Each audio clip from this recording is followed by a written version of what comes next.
ሰላም ውድ የዚህ ዩቲዩብ ቻናል ቤተሰቦች እንደምን አላችሁ? እግዚአብሔር ይመስገን እኔ ደህና ነኝ። ዛሬም በአዲስ ቪዲዮ መጥቻለሁ። በዛሬ ቪዲዮ ደግሞ 76 ካሬ ቦታ ላይ ፎቅ G+2 ማሳረፍ እንችላለን የሚለውን ጥያቄ ከነማረጋገጫው ይዤላችሁ መጥቻለሁ። ለዚህ ዩቲዩብ ቻናል አዲስ ሆናችሁ ካላችሁ ሰብስክራይብ ማድረጋችሁን አትርሱ። ሰብስክራይብ ስታደርጉ የደውል ምልክቷን መጫናችሁን አትርሱ። የቪዲዮ ከተመቻችሁ ምንም አይነት ከዚህ ቪዲዮ ጋር በተገናኘ በተከታታይ ይሄም ስራ ይዤላችሁ እንድመጣ ከፈለጋችሁ ታች ኮሜንት ላይ ማስቀመጣችሁን አትርሱ። ቪዲዮውን እስከ መጨረሻ ተመልከቱት። እስከ ቪዲዮ ፍጻሜ ድረስ አብራችሁን ቆዩ።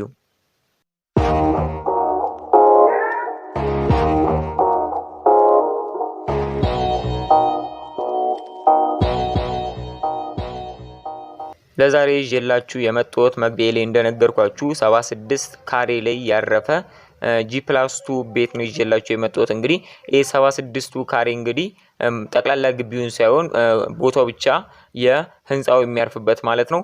እዚህ ጋር እንደምትመለከቱት እንግዲህ ይሄ እንግዲህ አሁን ያለበት ደረጃ ግሬድ ቢም ደረጃ ላይ ነው። እንግዲህ ዙሪያውን ቢም እየታሰረበት ያለበት ሁኔታ ላይ ነው አሁን የምንገኘው።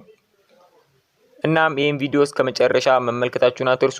ይሄ ቪዲዮ ከተመቻችሁ በቀጣይም ሌሎች ክፍሎችን ይሄ ቤት እንግዲህ ወደ ላይም ሲሄድ ደግሞ የሚያስፈልጉ ነገሮችን ፋውንዴሽኑን ለመስራት ይሄንን ቤት ፋውንዴሽኑን ለመስራት ደግሞ ምን ያክል ብር ያስፈልገናል የምትሉም ሰዎች እንዲሰራላችሁ የምትፈልጉ ከሆነ በቀጣይ ይዤላችሁ የመጣ ይሆናል ማለት ነው። እታች ግን ኮሜንት ላይ ብታስቀምጡልኝ ደስ ይለኛል ማለት ነው። ይሄን ለሙከራ ነው እንግዲህ ይሄን ቪዲዮ ይዤላችሁ የመጣሁት። ወደ ቤቱ ስንመለስ እንግዲህ አሁን ያለው ግሬድ ቢም ላይ ነው ብያችኋለሁ። እንግዲህ ከዚህ በፊት ግን ያለፋቸው ብዙ ፕሮሰሶች አሉ። እንግዲህ እነሱን ይዤላችሁ አልመጣሁም። በአጋጣሚ ፕሮፋይል እንግዲህ ያለ ከዛ ፓርት አስቆፍራችሁ ኤሊቬሽን ኮለን እታች ይሰራል። እንግዲህ ከዛ አፈር ተመልሶ ከዛ ያዙሪውን ደግሞ ሁሉንም ኮለኖች ደግሞ የሚያገናኝ ደግሞ ምን አለ ግንብ አለ ማለት ነው። ያ ማሶነሪ ግንብ ማለት ነው። ከዛ በኋላ ነው እንግዲህ አሁን የምትመለከቱት ዙሪያውን ሁሉንም ኮለኖች የሚያገናኘው ግሬድ ቢም ማለት ነው። ግሬድ ቢሙ የሚያርፈው ምን ላይ ነው ማለት ነው? ማሶነሪ ግንብ ላይ ነው ማለት ነው።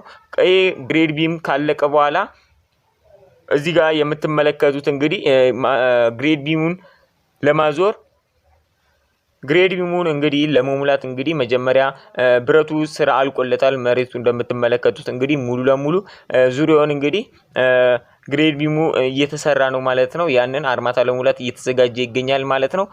ከዚህም በመቀጠል እንግዲህ ይሄ ተሞልቶ ካለቀ በኋላ ወደ የት ነው የሚሄደው ማለት ነው? ቀጥታ ወደ ኮለን ማቆም ነው ማለት ነው የሚሄደው ማለት ነው። ይሄ እንግዲህ የምትመለከቱት እንግዲህ ግሬድ ቢሙን እናንተም ማሰራት የምትፈልጉ ሰዎች እዚህ ድረስ ሰርታችሁ ማቆም ትችላላችሁ። ስራት አቅም ባላችሁ ጊዜ ደግሞ ከዚህ በኋላ ያለውን ደግሞ ስቴጅ መቀጠል ትችላላችሁ ማለት ነው። ነገር ግን ፋውንዴሽኑን መስራት ለምታስቡ እዚህ ድረስ ነው ማለት ነው። ፋውንዴሽን እዚህ ጋር እንደምትመለከቱት መሰረቱ ማለት ነው። ሁሉንም ኮለን ካገናኛችሁ በኋላ ግሬድ ቢማችሁን ሰርታችሁ አንድ ስቴጅ ጨረሳችሁ ማለት ነው። ፋውንዴሽኑ የዚህን ቤት እንግዲህ 76 ካሬ ቦታ ላይ ያረፈውን 14 ኮለን አሉ ጠቅላላ ማለት ነው። ደረጃውን ጨምሮ ማለት ነው። ይሄንን 76 ካሬ ላይ ያረፈ 14 ኮለን ለመስራት ምን ያክል ብር ያስፈልጋል የምትሉ ሰዎች ካላችሁ የምትፈልጉ ሰዎች እንዲሰራላችሁ ጠቅላላ ይሄ ቤት እንግዲህ የተሰራው ባለ 14 ብረት ነው ማለት ነው። ፌሮ ማለት ነው። ባለ 14 ብረት ነው የተጠቀሙት። ስለዚህ ቀጥታ የብረቱን ጠቅላላ ኮስቱ ከነ ሲሚንቶ ከነ ድንጋዩ ጠቅላላ ማለት ነው ምን ያክል ሊፈጅብን ይችላል ብላችሁ እንዲሰራላችሁ የምትፈልጉ ሰዎች እታች ኮሜንት ላይ ማስቀመጣችሁን አትርሱ።